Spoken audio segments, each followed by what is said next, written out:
Hey everyone, how are you guys? Hope everyone is doing great. Uh, City weather around here today, but yeah, I don't know. The other day we had like 30 degrees. Today we had like 10 or something. Weird stuff. Weird stuff. You know.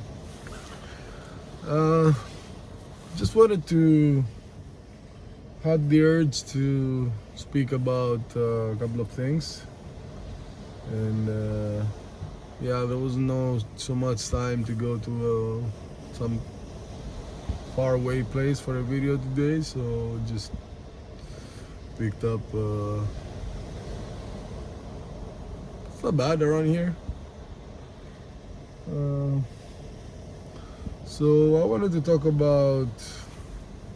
Um, I don't know if you guys have researched or anything about the Hindu traditions. Um,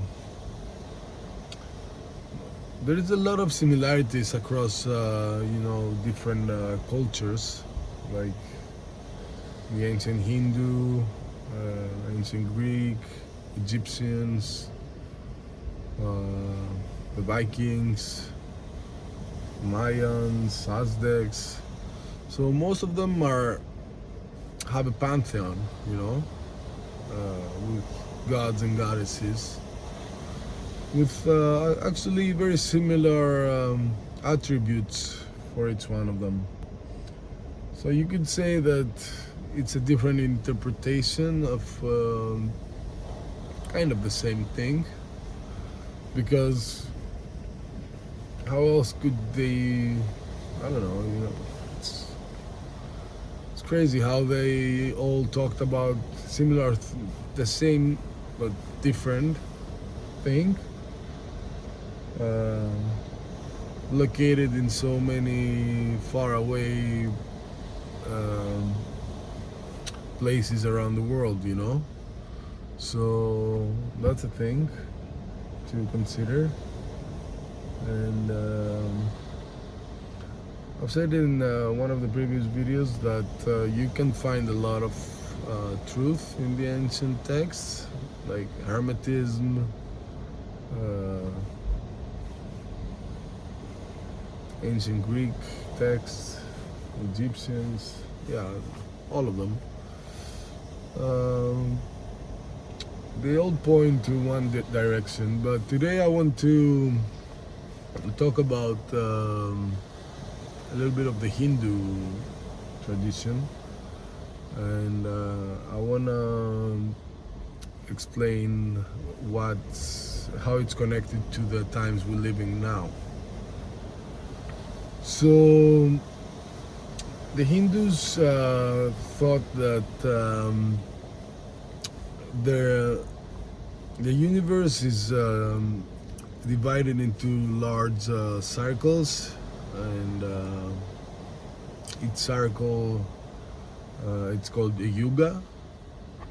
Uh, there are like 4 of them, like the seasons. So imagine like each season lasts hundreds of thousands of years, maybe millions, some of them. Currently, we're at the Kali Yuga era. We're just finishing that, which is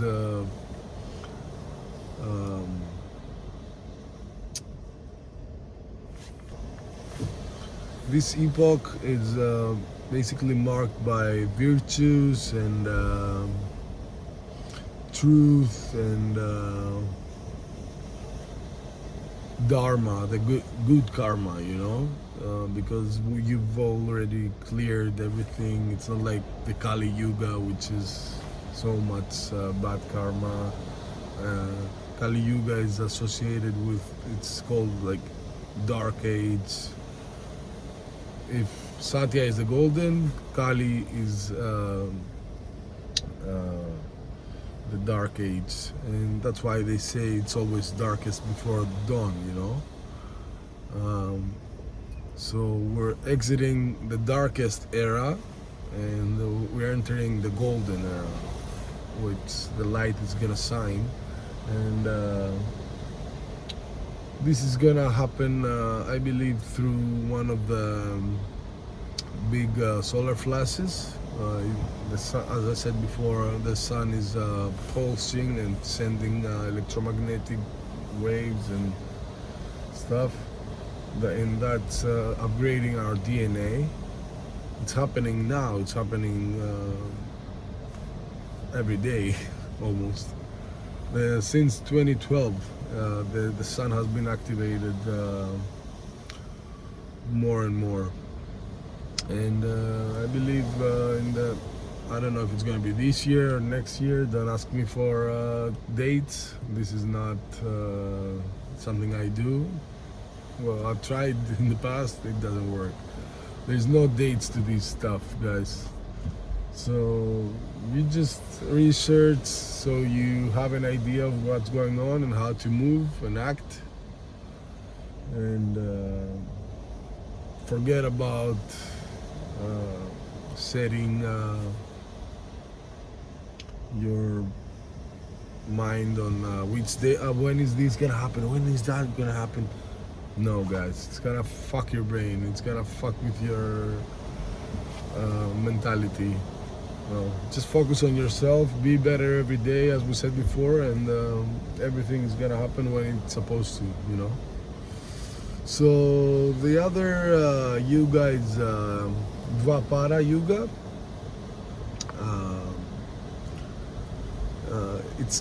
It's marked by further decline in Dharma, and this Dvapara Yuga, its nature is further decline in Dharma, and the human society usually becomes more conflicted, and morals go away. So yeah,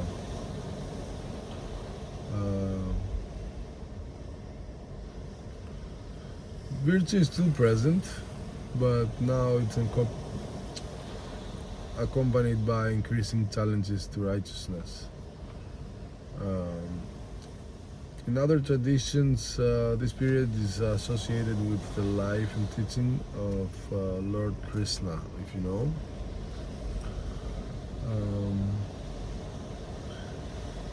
And in this era, the growing imperfection of society become more pronounced, setting the stage for the next one. And the last one is Treta Yuga. This age sees a slight decline from perfection of the Satya. It's after Satya Yuga, so it's the second in the row. Now we're in the last one, and we're going back to the first one. Treta is the second one. This age sees a slight decline from the perfection of Satya, and virtue still prevails, but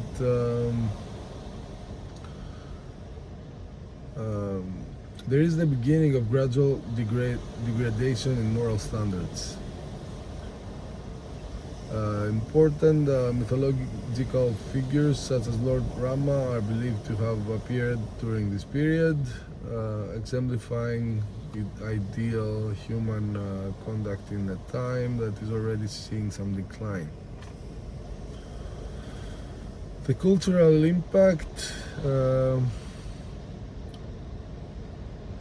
narratives and epics of this era is like the Ramayana, which provides moral lessons and ideals for conduct. So the Yugas are described as lasting for vast periods. Traditional Hindu texts often provide specific durations for each age in terms of divine years. The overall cycle, known as the Mahayuga or Satur Yuga, is followed by a period of dissolution, Pralaya, before a new cycle begins. The cyclic cosmology of this concept is that time emphasizes in the decline in virtue, but that's temporary. So everything is a circle, guys. There's nothing that stays forever, you know? So you just have to keep evolving, and this is something that you can take as in the microcosm and macrocosm. So sorry. So it is believed that at the end of Kali Yuga, the cycle is being reset, and that leads once again to the golden perfection of Satya Yuga. This eternal cycle underpins the Hindu understanding of time, where creation, preservation, and destruction recur in a continuous loop. Everything is a cycle, guys. Philosophical and cultural significance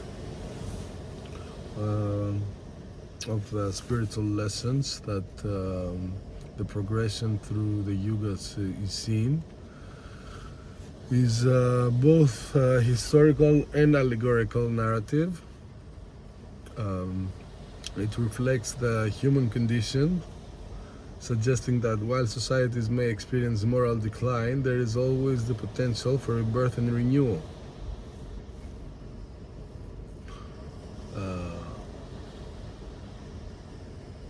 This cyclical vision encourages adherents to seek spiritual growth even in challenging times.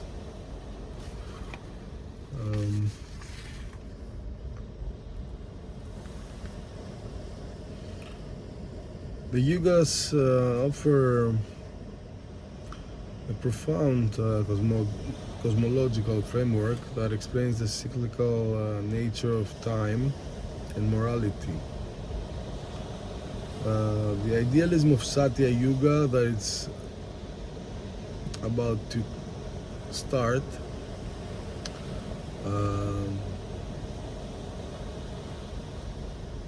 is that this epoch reminds followers of the transient nature of worldly conditions and the perpetual opportunity for renewal and spiritual rebirth. Whether interpreted literally or metaphorically, the concept of yugas continues to influence philosophical thought and cultural narratives, inviting reflection on the enduring patterns of human history and morality.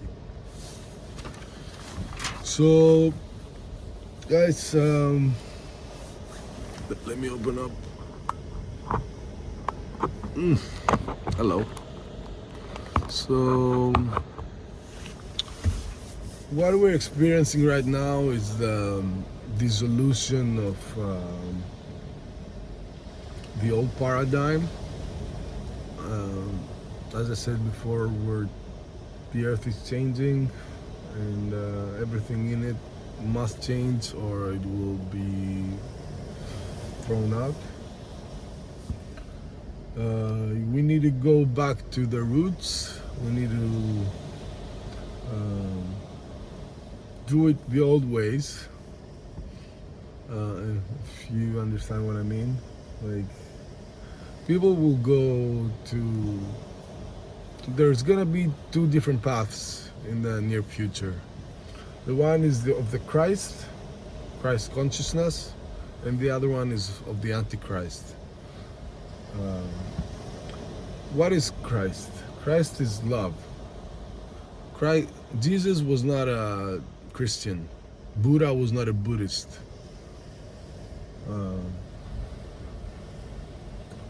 The universal religion is love, guys.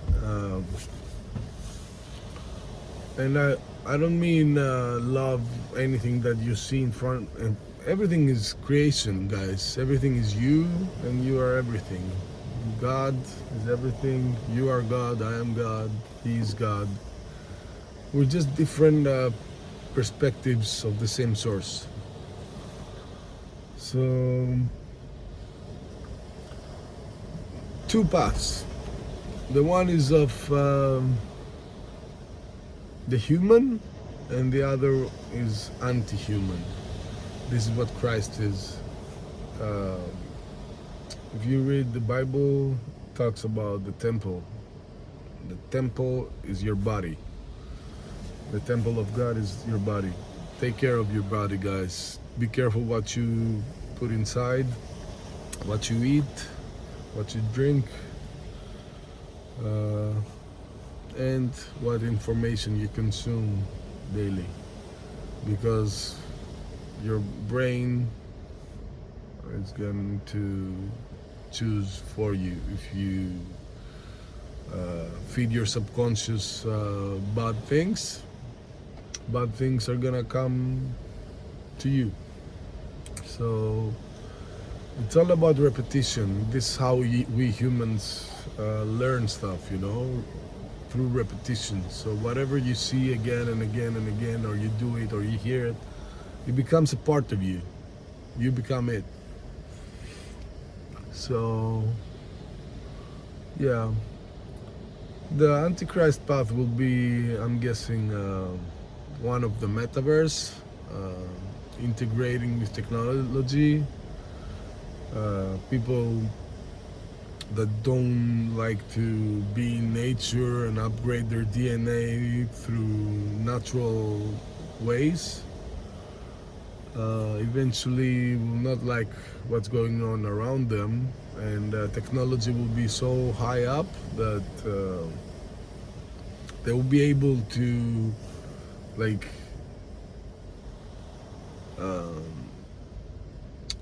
take the short way through technology to these new things that are coming, telepathy, empathy, clairvoyance, many new skills are unlocking to people that are connected, guys. I know these things will sound crazy to some, but this is not for everyone. And these videos I'm doing are timeless, so whenever you have to find it, you will. Or whenever you're ready to hear what I'm saying, it's gonna be there.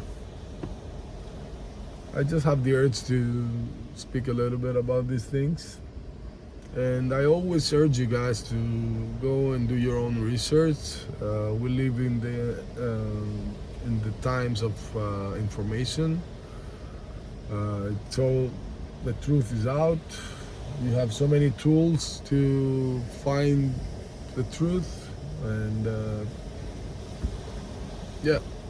there's no excuses anymore, guys. No more excuses. We're in the final stages. If you're not waking up already, I'm sorry, but we're gonna have to take different routes, I think.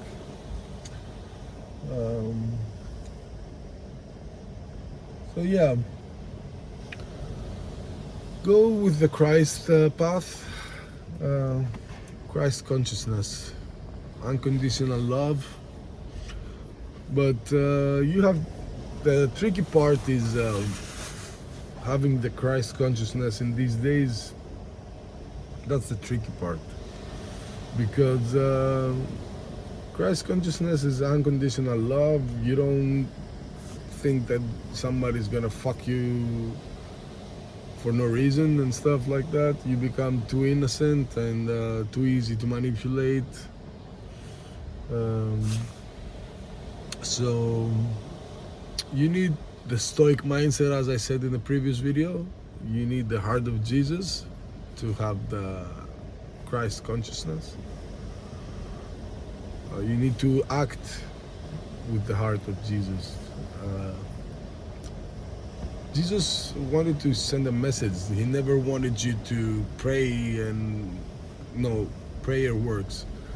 I mean, he never wanted you to be in the churches begging and crying and kissing the I don't know, those people that are in the church's hands, and some of them are rapists, some of them are fucking whatever. No, nobody told us to create stuff, crosses, and wear them. No, no, no. Christ was a messenger, and he wanted to spread his word. It was about love, guys. Just be nice. Don't do what you don't want to be done unto you. Don't do unto others what you don't want to happen to you. So just stay focused on whatever you do. I told you some simple ways to raise your vibration. You can find other things that are for you as well. Just remember, no alcohol, lessen meat consumption as much as you can. Do fasting, skip breakfast, and don't eat late night. You should finish eating by, I don't know, 8 or something, so you have time to digest and sleep on an empty stomach. And when you wake up, don't run to eat the first thing you wake up, you know. Take a little time, let the hunger happen in your body. That's good. It's good for you. We're just too comfortable. We've become too soft, too comfortable. But comfort kills, guys. All ambitions. Comfort is where your dreams die. So, yeah. Do what's best for you and your people. Be a nice person. Be a good person, not nice, because nice gets you run over. So be a good person, but always keep your sword near. And yeah, quick one today. Thank you for watching. See you around.